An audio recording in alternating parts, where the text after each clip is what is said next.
let's look at the best and worst ingredients for medium porosity. Welcome back to Natural Hair Care 101. My name is Jamila, and in our previous video, we talked about how the medium porosity cuticle is really good at absorbing moisture and also retaining it. So it doesn't dry too quickly, nor is it prone to build up. So in this video, we're gonna look at the key ingredients to look for when you're shopping for your products so that you can continue to maintain the health of your hair. And make sure you pay attention because there will be a quiz towards the end. Number 1, water. You want water to be the first ingredient in your products, especially when it comes to your leave-in, moisturizer, hair creams, because this will ensure that the product is actually hydrating your hair and your hair needs water. So water is number 1. Number 2, humectants. Humectants such as aloe, honey, glycerin, panthenol. These are amazing for medium porosity, and these are ingredients that attract moisture into your hair and keep your hair hydrated. And they attract moisture from your environment or from your water-based products. So during the winter or drier climates, you do want to make sure you're pairing these ingredients with oils and butters to seal in the moisture and prevent your hair from drying. Next is lightweight oils. Lightweight oils like jojoba, sweet almond, argan oil, these are amazing for locking in moisture without making your hair feel heavy or greasy. So lightweight oils are definitely a go. These are some amazing oils for medium porosity, and again, they're lightweight, so they're not going to cause any buildup, and they will also help with sealing in moisture into your hair.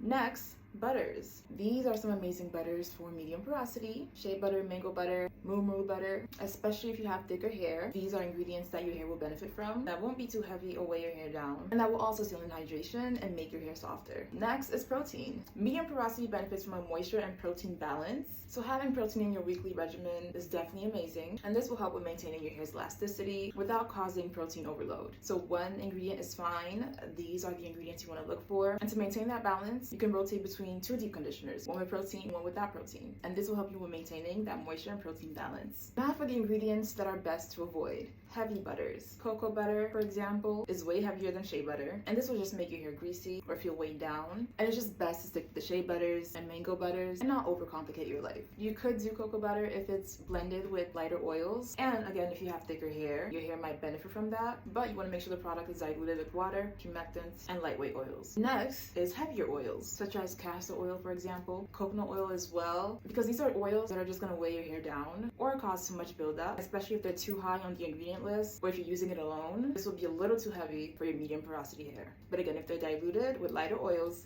amazing. Next, we have harsh sulfates and drying alcohols. These can usually be found in clarifiers or shampoos, and they can be a little too stripping and actually dry your hair. And the drying alcohols, you just kind of want to avoid them overall. These are ingredients that could be a little too drying and cause unnecessary breakage, and they're usually found in hairsprays and gels, and it's just best to avoid them overall. Lastly, we have silicones. These are ingredients that you just want to use with caution because they tend to create a film around the hair cuticle, which essentially blocks moisture from penetrating in, and they can be very hard to wash out. These are the ingredients you want to avoid. They can be beneficial if they're found in products like heat protectants, but if you are using products with silicone, you just want to make sure you're thoroughly clarifying. Now here's a key tip on how to read your ingredient list when you're shopping for your products, especially when it comes to moisture and hydration. So in the first 5 to 7 ingredients, you want water to be the first ingredient to ensure that this product is actually hydrating your hair. Then you want your humectants and lightweight oils and butters. If a butter appears in the first 5 to 7 ingredients, they should be balanced with water, humectants, and lightweight oils. And this will prevent the product from being too heavy or greasy. Now if you have multiple heavy oils and butters at the top of the list, this will cause more product buildup and weigh your hair down over time. For your protein, you want 1 to 2 ingredients max lower on the list because anything in the first 5 to 7 ingredients might be too much or an actual protein treatment. And lastly, you want to avoid your harsh sulfates and drying alcohols. Now for today's activity, you'll answer 3 questions. Number 1, which one of these deep conditioners contains protein? A or B?